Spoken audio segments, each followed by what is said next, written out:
Hello, everyone.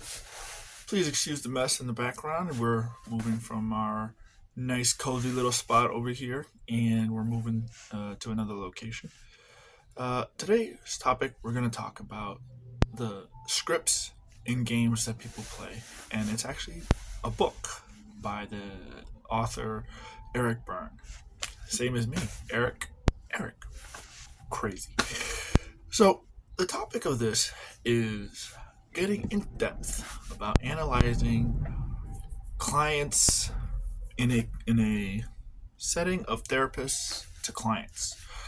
The point of this book is talking about how we as individuals, from the time that we're young, have this way of interacting with the world, our environment, the people around us, as scripts. And it's built subtly, slowly, and over time. And these scripts tell us, just exactly how you would read off of a book, right? And it tends to stay unconscious in the back of our minds. Sort of what intuition is. If you have a gut feeling about something, it's the unconscious reading of a person's script on a situation that they're facing. So, why is this important? The reason this is important is because many of us, myself included, tend to be unconscious. Like I said, it's an unconscious act. And we tend to move from this place whenever we feel from any range of emotions, whether we're calm or we're excited or we're facing a traumatic response or we're doing a traumatic response. And the reason this is important is because there are times where we're react to certain situations that are unnecessary, that may be unnecessary in certain parts of our lives, right? Some of us tend to shut down, some of us tend to fight back, and others will just run away or they just won't engage. Or, well, that's what the first one was, not, shut down, is not engaging. And it's important that in our journey to master ourselves, master our thinking so that we can do more, be more, and live more, to understand how these scripts operate, bring it from the unconscious to the conscious so that we have a better time interacting with the people around us so that we can communicate more.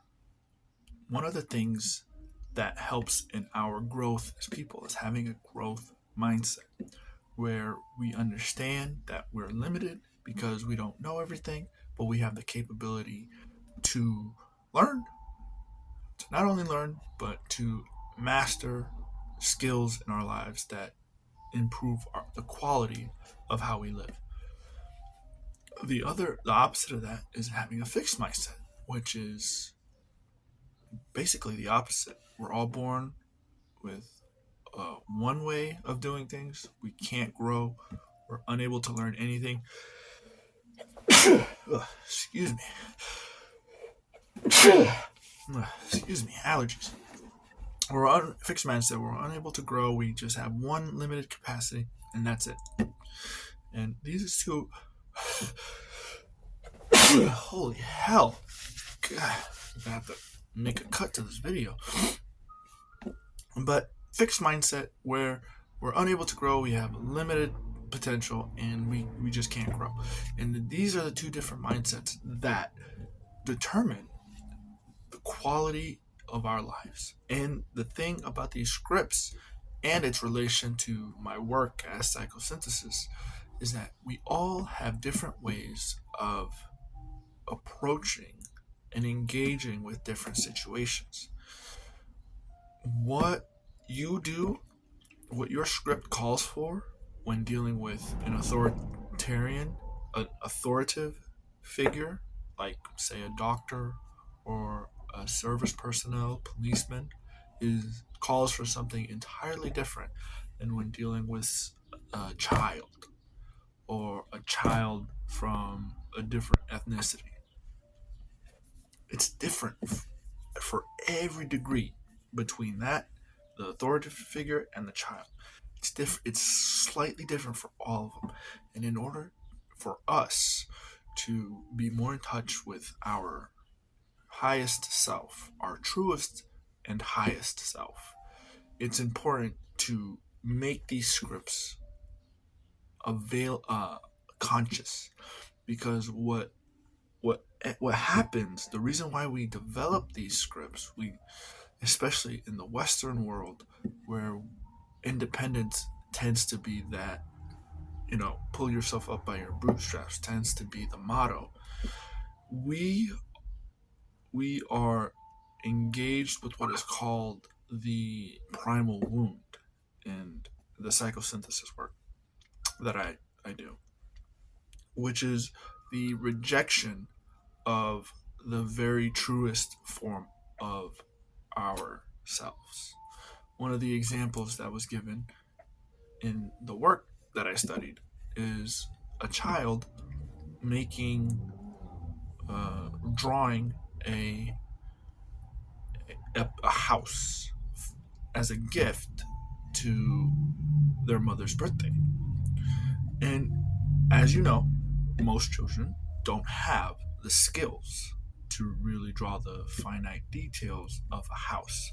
So it's a house. It's pretty, crooked. It's lopsided. It's not what you would expect, uh, someone with skills, right? Because artistry is a skill, to produce. And while most of us would say that's okay, there are times when, okay, so back up a bit. So the child is making this house, lopsided, as imperfect as it is, but purely joyful in her the act of drawing it. She's there. They are very happy and joyful. They're filled with joy because they're thinking, "Oh, this is going to be a great gift. They're going to love it. I love it. I'm so happy." And then someone comes along. In this example, someone comes along and they say, "Why is the house drawn like that? The doorknob should be right here, not there. This is really lopsided, and maybe it'd be better if you put flowers here." And that entire process, while it seems helpful, is a rejection of the child's truest expression, as imperfect as it may seem. And that is where that is the one possibility of an example of a primal wound, where they realize, because as they continue to draw and make these shapes, what they are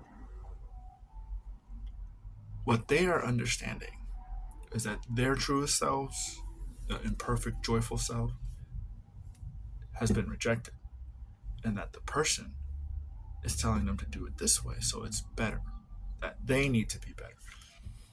And that's the transition, and that's the beginning script of that child's, uh, way of interacting with other people. They're going to be more hesitant and and not willing to show their truest joyful self, because they see right there that it has been rejected. You got to understand, it's a child. They're building up to how they are going to interact with the world, and this is an example of how that can happen. And we all have this in many different areas of our life. In the incel movement, the biggest reason why that's happening, as an example, is because their primal wound when it comes to women is being rejected for some act that they did, whether it was trying to ask them out, a girl they liked out, giving the girl they liked a present, and it just went bad. It just, for whatever reason, it went bad. And they hold on to that and they develop a script. And then, unfortunately, a lot of the ones who are in this movement, who get deeper and deeper into that movement, that rejection of who they were from that one person just festers into a pool of pessimism until it like builds and builds into something catastrophic.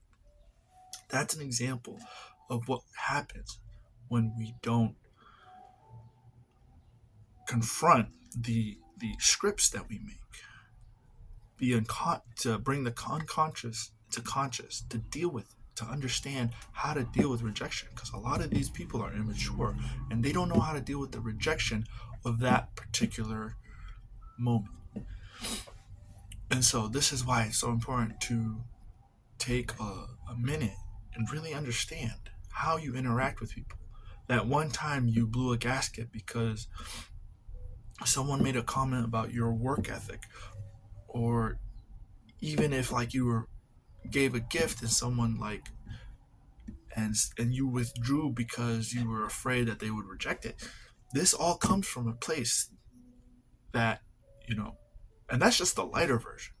There are a lot of people who have gone through some major traumatic shit, and they need, they may need help getting through that script process because of how painful it was.